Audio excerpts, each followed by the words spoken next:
విషయాలు తెలిసి హృదయపూర్వకంగా వాక్యాన్ని ఆలకించేవారుగా ఉండాలని మనవి. మరొక అంశాన్ని ధ్యానం చేస్తున్నాం. దానిలో ఏమి రాయబడి ఉన్నదంటే, రాజు విందుకు కూర్చొని ఉండెను అని రాయబడి ఉంది. ఈ రాజు ఎవరో మనం నేర్చుకున్నాం. ఆయన మాత్రమే సర్వలోకానికి రాజు.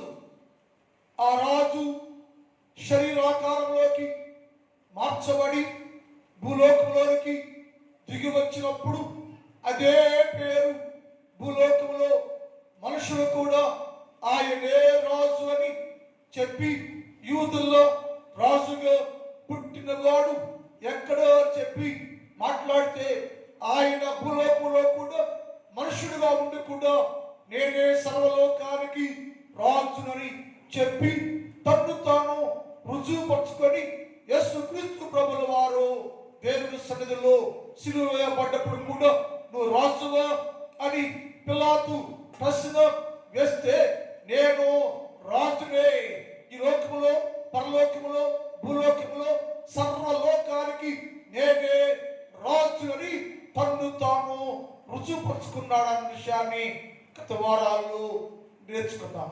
మన రెండవది, రాజు విందు అనే విషయాలు ధ్యానం చేస్తున్నాం. పోయిన వారు మనం కొంత భాగాన్ని నేర్చుకున్నాం.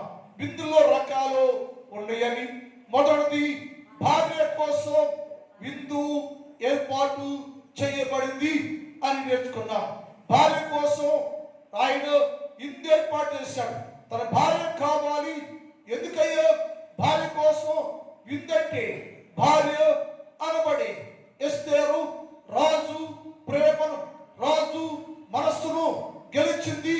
అందుకని ఆమె కోసం విందు ఏర్పాటు చేశారని అక్కడ రాయబడి ఉంది.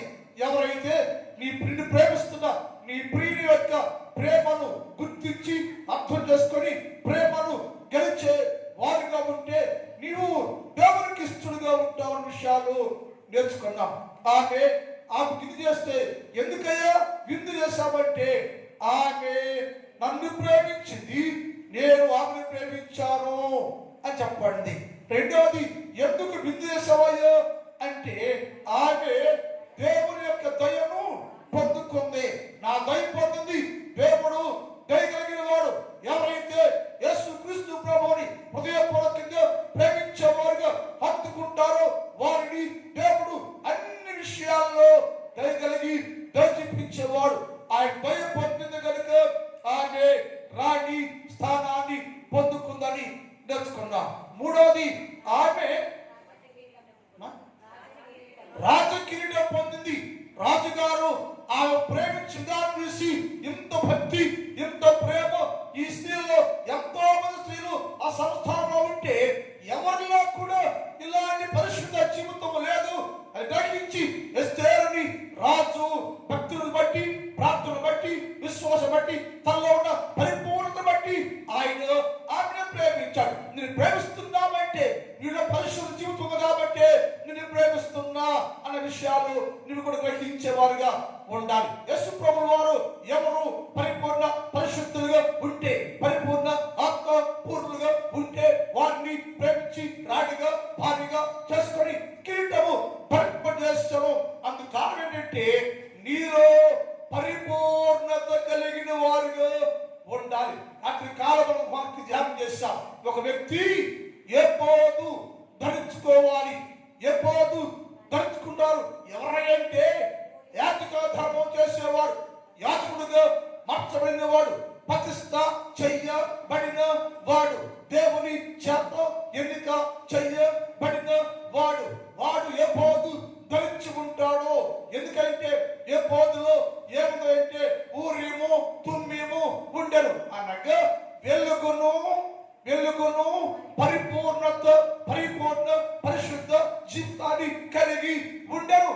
కనుక క్రైస్తవ విశ్వాసికి, క్రైస్తవ సంఘం రాజకిరీటం పొందాలంటే, రాజకిరీటము పొందుకోవాలంటే, రాజు చేత ప్రేమను గెలిచి, రాజు ప్రేమను దయను పొందుకొని రాజు కిరీటాన్ని నువ్వు పొందుకోవాలంటే ఏమంటే ఊరిమో తుమ్మిము ఏపోదు కలిగిన వాడిగా నువ్వుంటే నిన్ను ఏమంటే ఆమె తమ తల్లికి ముద్దుల కుమార్తె, ఆమె వధువు సంఘం, ఆమె రాణి స్థానాన్ని పొందుకున్న మహారాణి అని చెప్పబడింది. అందుకని ఏం చేయాలంటే రాజకీయం పొందుకోవడానికి, రాణి స్థానం పొందుకోవడానికి పరిపూర్ణ పరిశుద్ధ జీవితం కలిగి ఉండాలి. ప్రతి క్రైస్తవుడు, క్రైస్తవ సంఘము యేసుక్రీస్తు ప్రభుల వారి రక్తము చేత కొనబడింది. యేసయ్య పరిశుద్ధం, రక్తం పరిశుద్ధం, ఆయనలో కడగబడ్డ సంఘం పరిశుద్ధం. ఈ సంఘము అన్ని విషయాల్లో పరిపూర్ణ పరిశుద్ధ జీవితాన్ని కలిగి యేసుక్రీస్తు ప్రేమను గెలిచి యేసు కొరకే జీవించి ఆయన రాణి స్థానంలో నిలిచి ఉంటే ఆ రాజు ఆమెను రాణిగా చేయడమే కాకుండా కిరీటము పెట్టుకోవడమే కాకుండా ఆమె గురించి నా భార్యను నేను పొందుకున్నాయా, నా భార్యను నేను రాణిగా చేసుకున్నాను, ఆమె బట్టి నీకు నేను రాణి స్థానాన్ని ఇవ్వలేడు, కానీ ఆమె పేట నీకు నేను బహుమతులు బహుమానాన్ని ఇస్తాను అని చెప్పి మాట్లాడింది. అది ఏమంటే చూడండి 2వ అధ్యాయం ఎస్తేరు గ్రంథం 2:19 చదువుదాం. 18-19 చదువు. కన్యకలు కూర్చుండిబడినప్పుడు మొర్దెకై రాజకుమారులు పైన చదువు. అప్పుడు స్త్రీలందరికంటే రాజు ఎస్తేరును ప్రేమించెను, కన్యలందరికంటే ఆమె అతని వలన దయాదాక్షిణ్యములు పొందెను. అతడు రాజకిరీటమును ఆమె తల మీద ఉంచి ఆమెకు అనుగ్రహించెను, ఆమెను వస్తీకి బదులుగా రాణిగా నియమించెను. రాజు అధిపతులందరికీ ఎస్తేరు విషయమై గొప్ప విందు చేయించి సంతానములో రాజు స్థితికి తగినట్లుగా అనేకులకు బహుమతులు ఇప్పించను. బహుమానం ఆయన దగ్గర ఉంది. రాజు వారి స్థాయికి తగ్గట్టుగా, రాజు స్థాయికి దగ్గర బహుమానం ఆయన దగ్గర ఉంది. ఎవరికి బహుమానం? ఎవరికి బహుమానం అంటే రాణి స్థాయికి వచ్చి ఆమె పక్షంగా ఉండేవారికి బహుమానం. నీకు బహుమానం ఉంది. యేసు ప్రభుల వారు నీ కోసం ఒక బహుమానాన్ని సిద్ధము చేశారు. యేసు ప్రభుల వారు నీ కోసం ఒక బహుమానాన్ని ఆయన దగ్గరే ఉంచాడు. ఎవరైతే బహుమానము కలిగి ఉంటారు, బహుమానము పొందుకునే యోగ్యత అర్హత కలిగి ఉంటారు. రాజు స్థానం కలిగి ఉంటే ఆ రాజుకి నీవు ఇష్టముగా ఉంటే ప్రేమను గెలుచు కొట్టే కిరీటాన్ని పొందుకునే స్థాయి నీకుంటే నీకు బహుమానం కూడా ఉంది. నీకు బహుమానం కూడా ఉంది. ఆ బహుమానం ఎక్కడయ్యా? ఆ బహుమానం ఎవరికయ్యా అంటే ఆ బహుమానాన్ని నా దేవుడు నీకు బహుమానం పడేశాడు. నీవు కూడా ఎస్తేరు లాగా ఇష్టం కలిగి రాణి స్థానాన్ని గెలుచుకుంటే నీకు బహుమానాన్ని కూడా ఉంది. నిన్ను బట్టి నీ పొరుగు వారికి కూడా బహుమానము సిద్ధము చెయ్యబడి ఉంది. కనుక బహుమానం కావాలి నీకు. దేవుని యొక్క నీకు బహుమానం ఉంది. ఆ బహుమానాన్ని పొందుకోవాలి. ఒక రోజు రూతు కూడా దేవునితో మాట్లాడి, దేవా నేను నీ ఇంటిలో నీ సన్నిధిలో నమ్మకంగా విశ్వాసంగా భక్తిగా ఉన్నాను కదా అంటే ఆమె కూడా గొప్ప బహుమానము బోయోల నుంచి అనగా రాజు యొద్ద నుంచి బహుమానము పొందెను. రూతు గ్రంథం 2వ అధ్యాయం 12వ వచనం. రూతు యెహోవా నీవు చేసిన దానికి ప్రతిఫలమిచ్చును. ఇశ్రాయేలీయుల దేవుడైన రెక్కల కింద సురక్షితంగా ఉందుము, ఆయన నీకు బహుమానం ఇచ్చును. సంపూర్ణమైన బహుమానము నీకు ఇస్తా అంటే బహుమానం ఎక్కడ ఉంది? బహుమానం దేవుని దగ్గర ఉంది. బహుమానం ఎవరికై అంటే రాజు ప్రేమను గెలిచిన వారికి. బహుమానం ఎవరికై అంటే రాజుకి దేవుడు రాజు దగ్గర ధైర్యం పొందిన వారికి. బహుమానం ఎవరికై అంటే దేవుని కిరీటాన్ని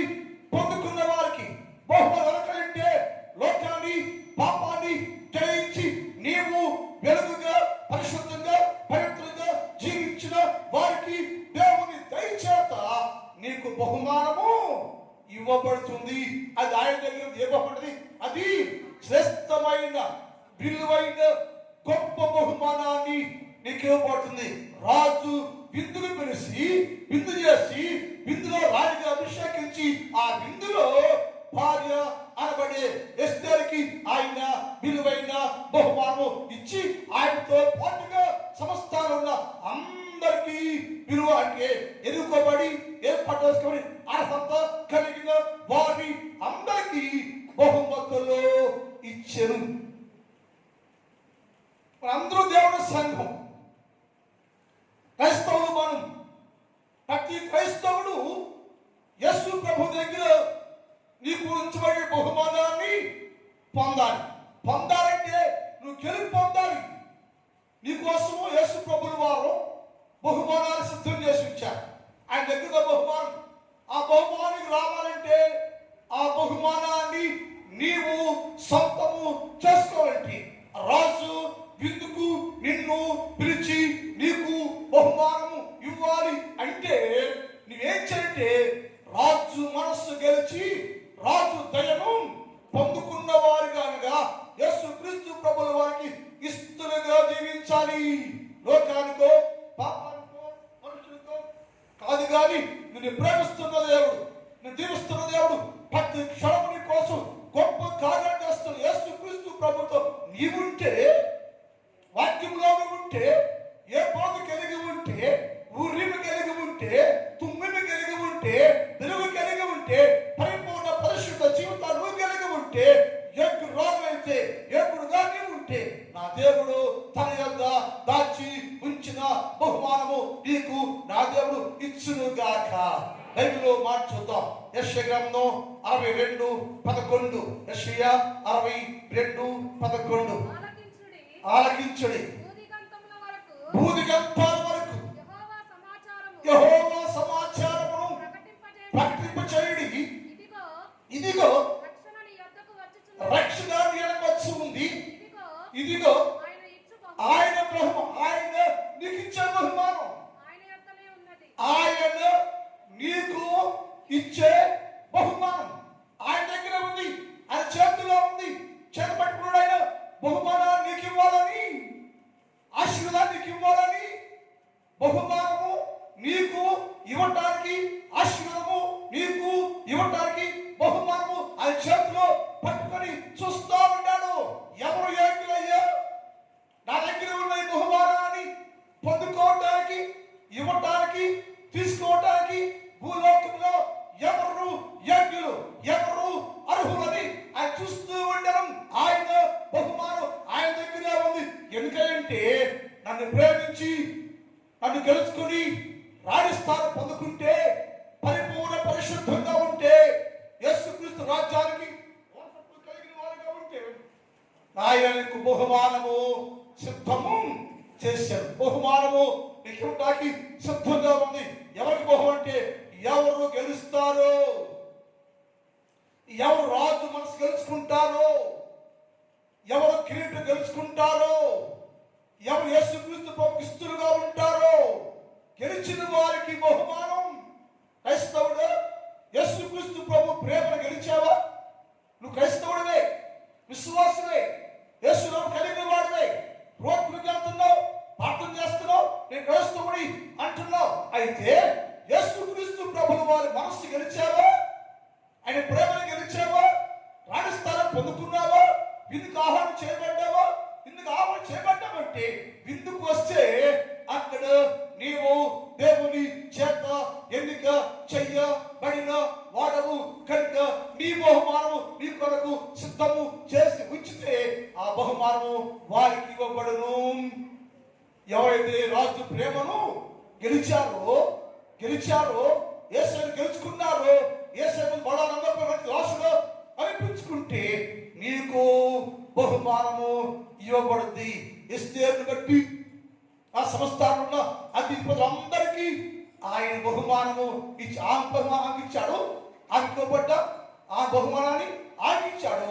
ఆయనతో పాటుగా సమభాగంగా ఉన్న ప్రతి విశ్వాసికి చాలంత యువతగిన బహుమానము వారికి ఇచ్చాను. ఈ ఉదయ కాలంలో దేవుని బహుమానం నువ్వు పొందుకోవడానికి అర్హత యోగ్యత కలిగిన క్రైస్తవుడిగా విశ్వాసిగా నీవున్నావా? వచ్చావయ్యా, వెళ్ళాలి కాదు, వచ్చావంటే నువ్వు పాల్గొన్నావంటే ఇక్కడ ఏంటి? వెళ్ళే ముందు ఏంటంటే బహుమానము పొందుకొని తిరిగి వెళ్ళే వారుగా నీవు ఉండాలి. బహుమానం పొందుకోవాలి. నీవు బహుమానం దగ్గర ఉంది. ఎస్తేర్ పొందుకుంది. ఎస్తేర్తో పాటుగా ఆ సంస్థల్లో విలువైన వారికి కూడా బహుమానం ఇవ్వబడింది. క్రైస్తవులుగా ఉంటావు. నిన్ను బట్టి నీ భర్తకి, నిన్ను బట్టి నీ భార్యకి, నిన్ను బట్టి నీ బిడ్డలకి, కుటుంబానికి శ్రేష్టమైన బహుమానము పొందే తల్లిత యోగ్యత నీవు నీ కుటుంబం కలిగి ఉన్నావా? అలా ఉండి బహుమానం పొందుకుంటేనే ఆశీర్వాదం అని లేఖనం రాయబడింది. కానీ ఆయన కుమారు పడతారు 49 యెషయా 49:4 చూద్దాం. యెషయా 49:4 కూడా అయినను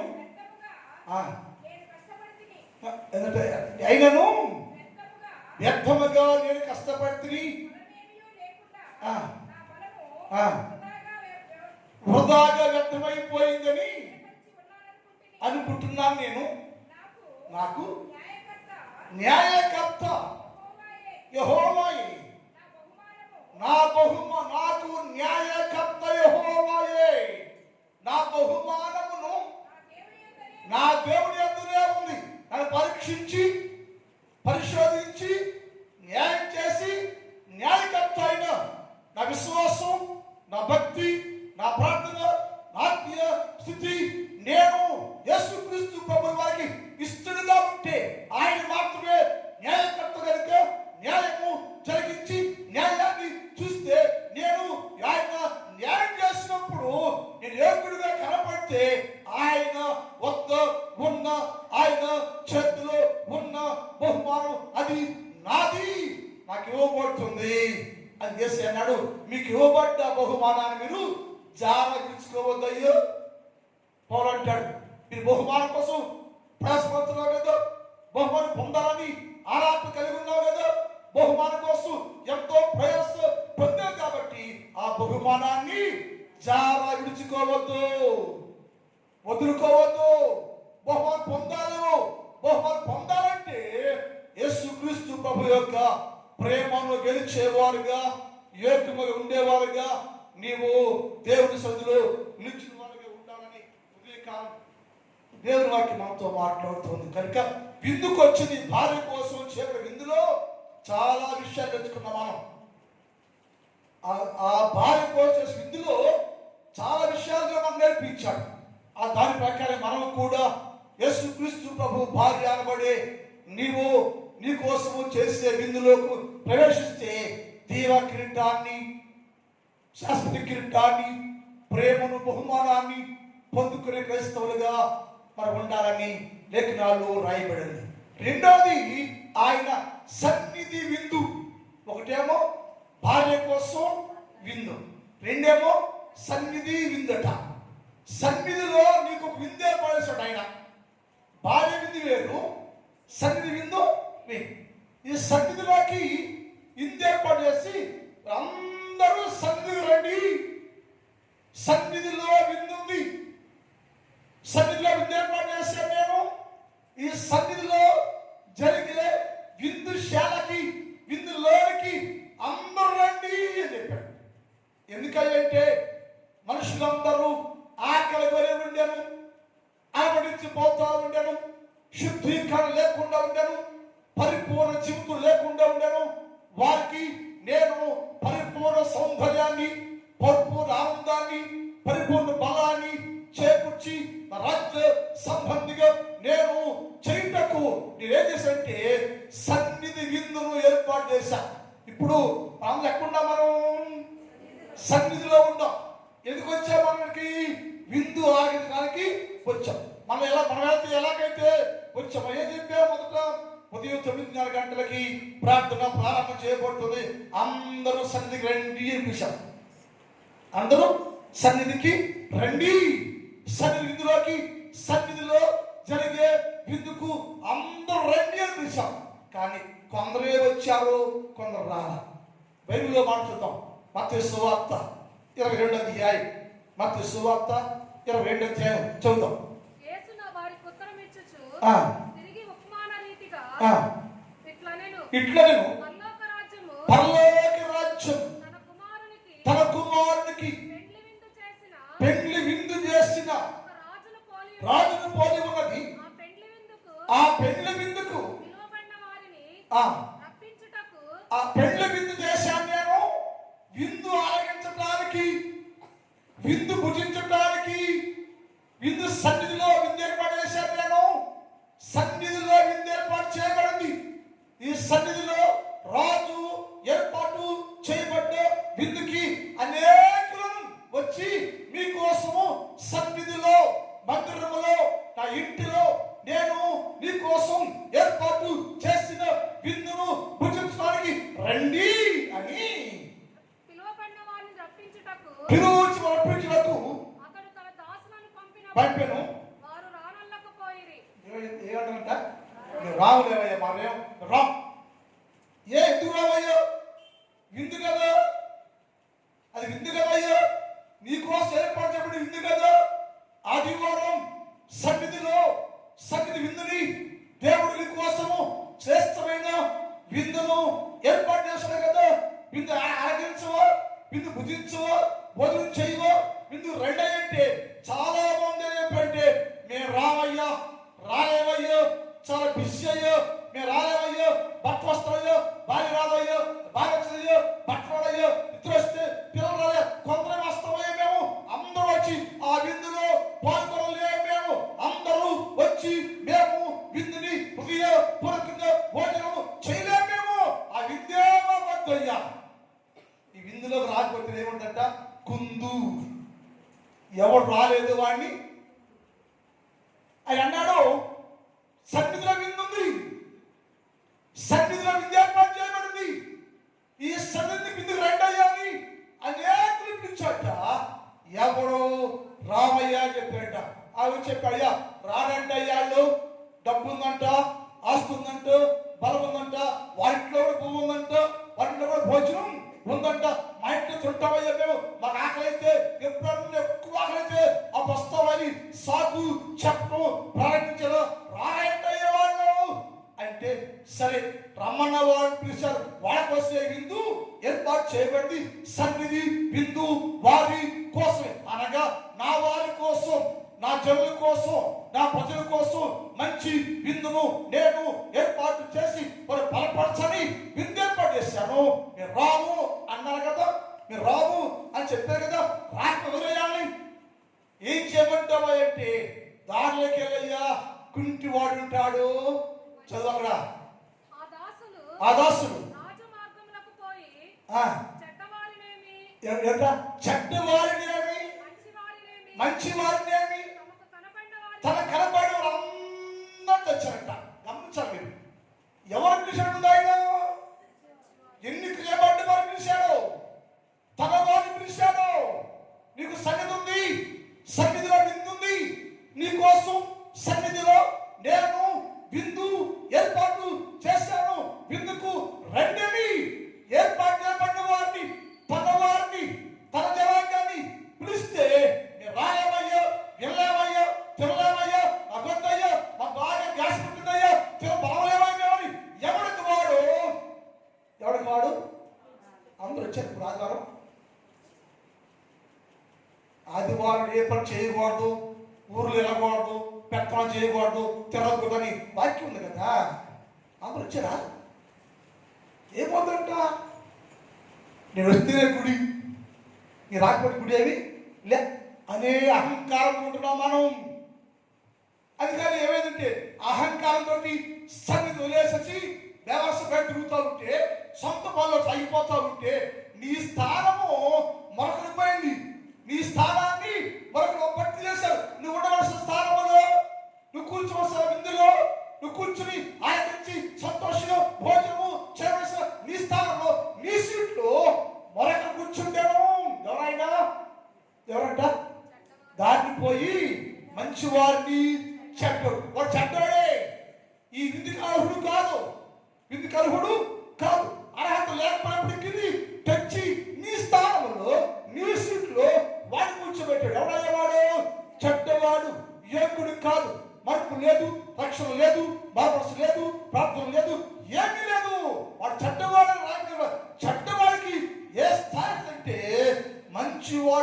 స్థానములో కూర్చుండే ఆధిక్యత అధికారము యేసు ప్రభు వాడికి ఇస్తే, వాడు వచ్చి అక్కడ కూర్చుంటే అక్కడ భోజనం వడ్డిస్తే అది వాడికి చాలా మధురంగా ఉందట. అయ్యో నేను ఎప్పుడు ఇలాంటి భోజనం నేను ఎప్పుడు ఇలాంటి భోజనం చేయలేదే, మా ఇంట్లో భోజనం ఉందే, మా ఇంట్లో కూడా విందు ఉంది, చాలా విందులో పాల్గొన్నా నేను, కానీ ఏ విందులో కూడా ఇలాంటి శ్రేష్టమైన భోజనము లేదే. ఈ భోజనము చాలా చాలా స్టేట్ గా ఉందయ్యా, చాలా చాలా రుచికరంగా ఉంది కదా. ఇంత రుచికర భోజనాన్ని ఇంతకాలము నేను కోల్పోయాను. ఇంత రుచికరమైన ప్రేమ బిందు, పెళ్లి బిందుని, సన్నిధి బిందు నేను కోల్పోయాను, పోగొట్టుకున్నాను. వాడు ఆ విందు భోజనం చేస్తా బహుగా సంతోషించరు. 19వ కీర్తన 18, 19వ కీర్తన 10, 19వ కీర్తన అందరూ వచ్చే వాక్యం, అందరు నోట్ అడిగినట్టు మాట ఇది. దేనికంట తినే ఆహారం అంటే ఎవరండి? మార్గస్ పొంది రక్షణ పొంది నీ భక్తుడిని భక్తురాలని డబ్బా కొట్టుకోడుగా మాట్లాడే మాట ఎవరంట? పాపి, పనికిరానోడు, చెడ్డవాడు మాట్లాడే మాట అంటే ఆ నేను వచ్చా పిలిచాడయ్యో రమ్మనగానే సన్నిధి విందుకు నేను వస్తే సన్నిధి విందులో నాకు కుర్చీ వేసి భోజనము వడ్డిస్తే ఆ భోజనాన్ని నేను పుట్టిస్తా ఉంటే బంగారము కంటే విస్తారమైన మేలు, బంగారము కంటే తేనె కంటెను, చుట్టూ తేనె దారుల కంటెను మధురంగా ఉన్న ఆహారం. సన్నిధిలోకి వచ్చి సన్నిధి విందులో పాల్గొని సన్నిధి విందులో భోజనం చేస్తా ఉంటే, వడ్డిస్తా ఉంటే, రుస్తూ ఉంటే, భోజనం పెడతా ఉంటే ఆ భోజనం అయ్యో చాలా రుచిగా ఉందయ్యో. బంగారు తింటే కూడా అంత రుచి రాదయ్యో, వెండిని తింటే కూడా అలాంటి రుచి నాకు రాదయ్యా, చాలా రుచికరంగా ఉందయ్యా. అందుకని ఎన్నడూ నేను ఆ విందుకి రాకుండా ఆగలేకపోతున్నానయ్యా. అసలుడేమో ఎందుకని రా మా పళ్ళు మనకు మాటవా, నేను రోడ్డు తిరగొద్దా బయట అంటున్నాడు అసలు. అంటే ఆడేంటే వాడు చెడ్డోడిట, చెడిపోయిన వాడు, పాపాత్ముడు, రోత చింపిన వాడు, ఆహారం లేని వాడు, ఆహారం కోసం అలపించుతున్నాడు. రెండయ్యా కానీ పిలుపుకు లోబడి ఆయన సన్నిధి విందుకి వచ్చారు. సన్నిధి విందులోకి వస్తే సన్నిధిలో విరిచి వడ్డిస్తుంటే ఆహారం ఉందే, విరిచి వడ్డించే ఆహారం ఏంటది?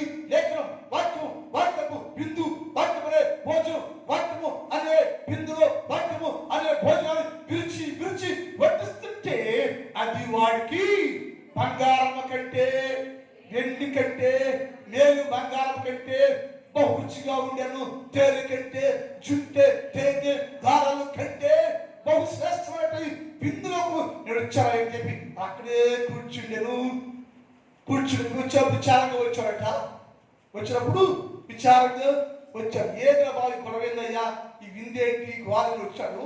వారికి వచ్చి కూర్చుంటే వాడి స్థానం దొరికింది, సీట్ వచ్చింది, విలువైన స్థానం వచ్చింది, విలువైన భోజనం వడ్డించడం జరుగుతుంది.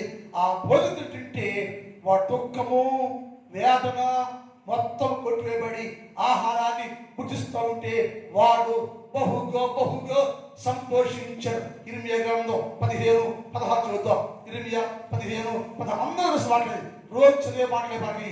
ఇర్మియా గ్రంథం 15:16 చదువుతాం. నీ మాటలు నాకు ఎక్కడ? సన్నిధి విందులో. సన్నిధి విందుకు వస్తే, దేవుని సన్నిధి విందులోకి వస్తే ఇక్కడ భోజనం ఉంది.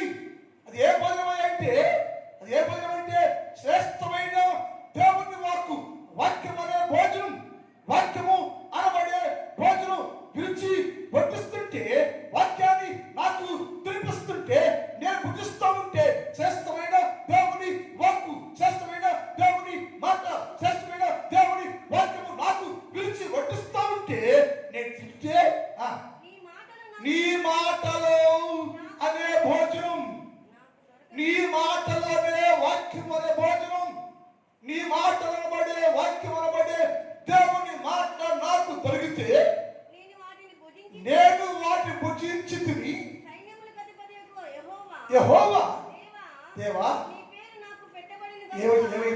ఏమొచ్చింది?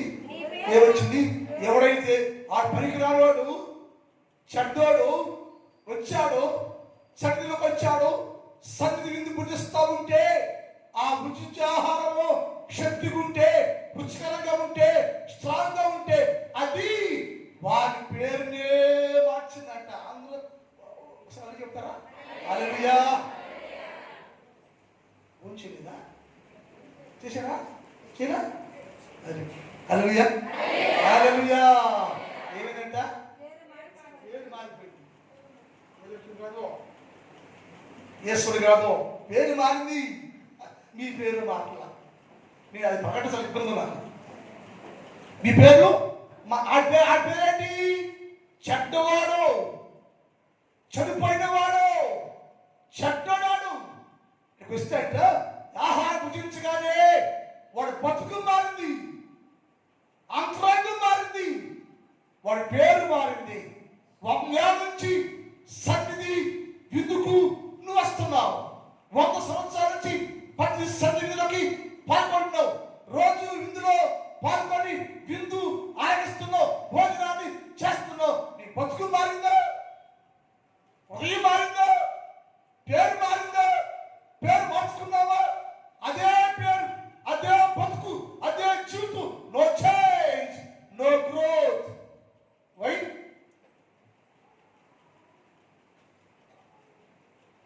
వచ్చావు కానీ తినలా, సరిగా తిట్లా.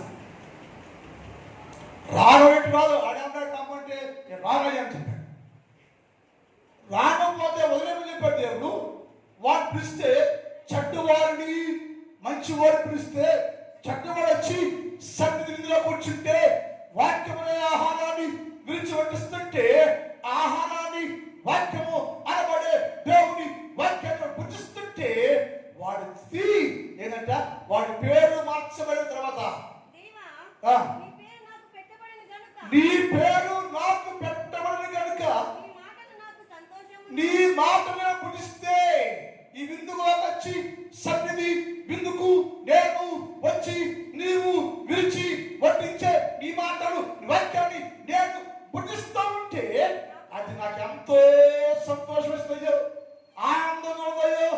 సంతోషం. నైట్లో భోజనం, వీధిలో భోజనం, బజార్లో భోజనం, హోటల్లో భోజనం తింటా ఉంటే ఆ సంతోషము నాకు లేదయ్యో, ఆనందము నాకు లేదండి. ఎప్పుడైతే సన్నిధి విందుకు నేను వచ్చి నీవు విరిచి వడ్డించే ఆహారం నేను ఇస్తే నా పేరు మారింది. నాకు ఎక్కడ లేని సంతోషం, నాకు చాలా హ్యాపీగా ఉందయ్యో. అందుకని ప్రతిరోజు నీ మందిరాన్ని నీ సన్నిధిని విడిచిపెట్టలేకపోతున్నాడయ్యా. దాన్ని విడలేకపోతున్నాడు. ఏమైందయ్యా అంటే సన్నిధిలోకి వచ్చి విందులో పాల్గొని సన్నిధికి వచ్చి విందాకిస్తా ఉంటే ఆ విందులో నీ వాక్యాన్ని ఆహారంగా విరిచి వడ్డిస్తా ఉంటే నాకేమైందంటే రుచి కలిగి టేస్ట్ కలిగి నా బతుకు మార్చి జీవితాలు మార్చి ఇంతకాలం దుఃఖములో వేదనలో బాధల్లో చింతలో సంతోషం లేకుండా ఉంటే నువ్వు ఇచ్చిన ఆహారం అనేది తింటే నీ సన్నిధికి వచ్చి నీవు విరిచి వడ్డించిన ఆహారము నేను తింటే పుట్టిస్తే నాకు ఎక్కడ లేని సంతోషం వచ్చిందయ్యో, ఎక్కడ లేని ఆనందం కలిగి ఉంటాను నేను. ఈ ఆనందానికి కారణం ఏంటంటే సన్నిధి విందులో నీవు విరిచి వడ్డించే నేను భుజించిన ఆహారమే దానికి కారణమయ్యా. ఆ ఆహారం తింటే నా బతుకు మారిపోయింది, ఆహారం నా జీవితం మారిపోయింది. ఈ ఆహారం ఇస్తుంటే సంతోషం వచ్చింది అని చెప్పి ఇంకో ఆయనాడు, అబ్బాయి సన్నిధిలో విందుందిరా, నువ్వు వస్తావా రా అన్నాడు. ఏర్పాటు చేశాను, వండాను నేను, వడ్డిస్తాను నేను, రానా తిన. ఏంటి ఆడేవాడు తెలుసా? వాడు కూడా చెడ్డోడే, వాడు కూడా చెడ్డవాడే. రమ్మంటే ఏదో మాట్లాడు అన్నాడు. రాయ్యా అన్నాడు. ఆ వాక్యం చూద్దాం. సామెతలు 9:2 చూద్దాం. సామెతలు టైం అయిపోతుంది. ఏం చేయంటారా?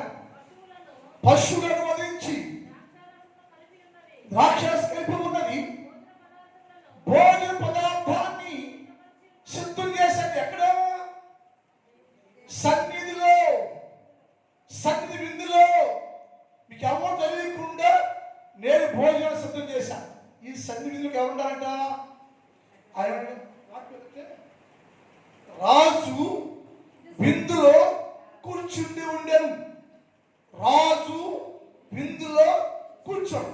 రాజు వచ్చేటిలోకి రాజానికి వచ్చినాడు, కూర్చోసుకుని కూర్చున్నాడు.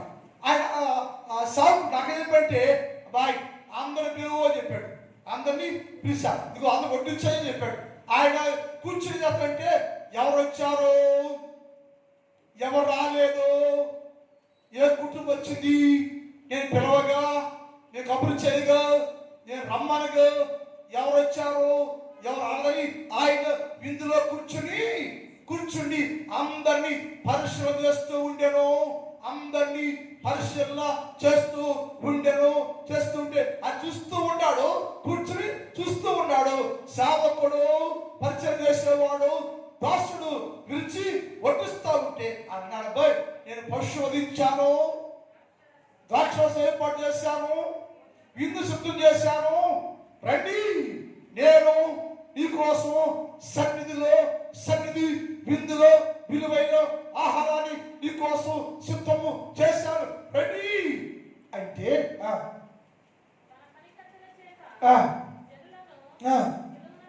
పిలువపించను.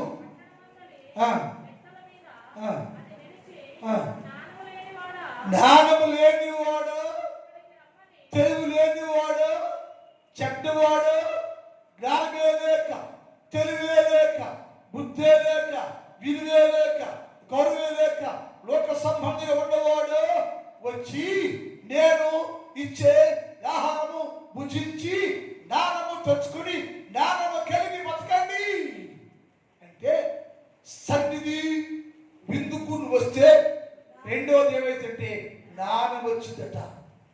తెలివి కలిగి ఉంటావు, నువ్వు జ్ఞానం కలిగి ఉంటావు. ఈనాడు దేవుడు విందుకు రమ్మని పిలిస్తే నేను రాను అన్నావంటే అర్థం ఏంటి? నీకెదుట జ్ఞానం లేదు, తెలివి లేదు, వివేకం లేదు, ఆలోచన లేదు, దేవునికి విలువ తెలియదు.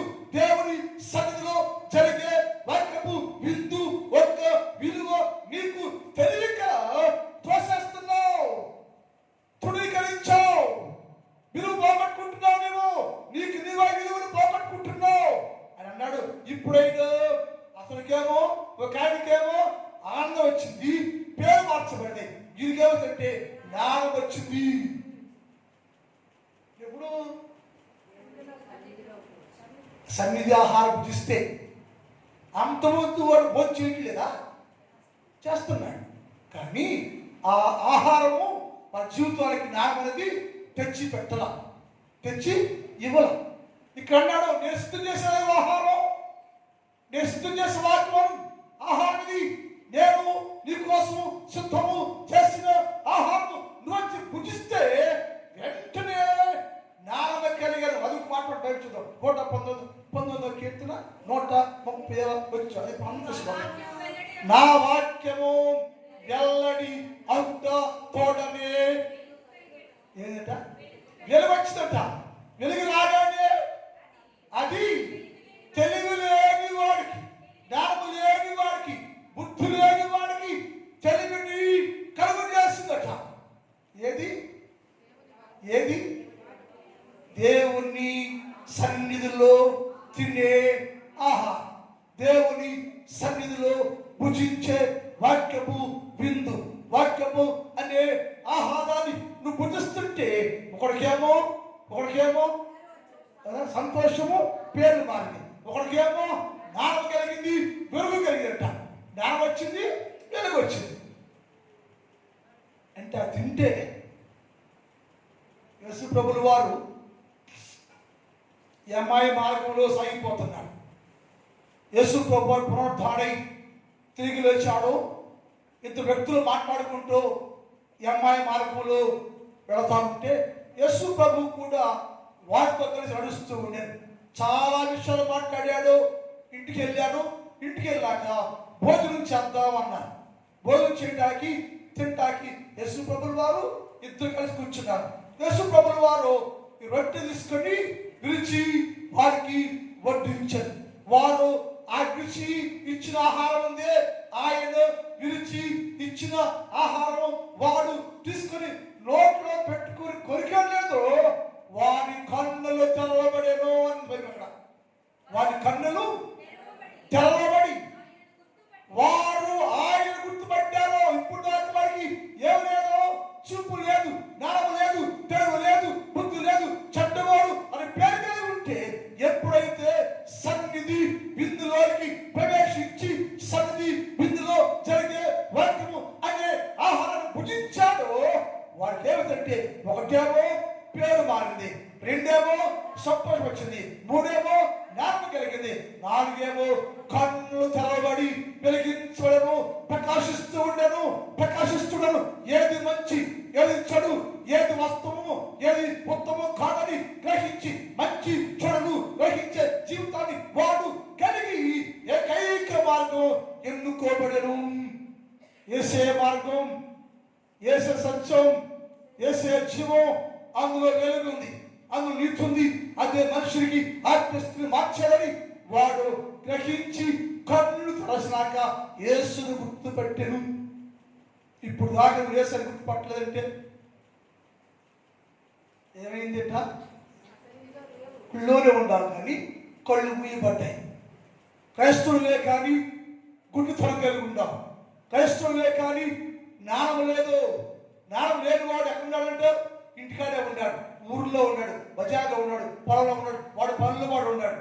వాక్యం కావాలని మీరు ఏ శక్తి పొందుకుని మీరు అందరూ ఎవరంట? మీ అందరికి సరే, మీ అందరూ నమస్కారం, మీ పాదాలకు నమస్కారం. ఎందుకని? మీ అందరూ చాలా వందనాలు, మీ పాదాలకు వందనాలు. ఎందుకని? మీరు యేసయ్య మాట విని సన్నిధి విందు కోసం వచ్చారు. సన్నిధిలో విందుకు వచ్చి మీరు విందు ఆడిస్తున్నారు మీరు. అందుకే మీ కుటుంబం క్షేమంగా ఉన్నాయి. రావడం గిట్ట గతి లేదనుకో, వచ్చి ప్రతి ఒక్కరూ దేవుని ఆశీర్వాదం పొందుకుంటున్నారు. కన్నులు తెరవబడెను, జ్ఞానము కలిగను, జ్ఞానము కలిగను, వెలుగు కలిగను, సంతోషం కలిగను, పేరు మార్చబడింది. ఎప్పుడంటే దేవుని సన్నిధిలో సన్నిధి విందుకు వస్తే వాక్యం ఆహారాన్ని భుజిస్తే నా దేవుడు నేను జీవితంలో గొప్ప మేలు అనుగ్రహించను గాక. టైం అయిపోయింది. మిగిలిన భాగాన్ని వచ్చే మనం ధ్యానం చేద్దాం. ఒక్క నిమిషం మోకరించండి.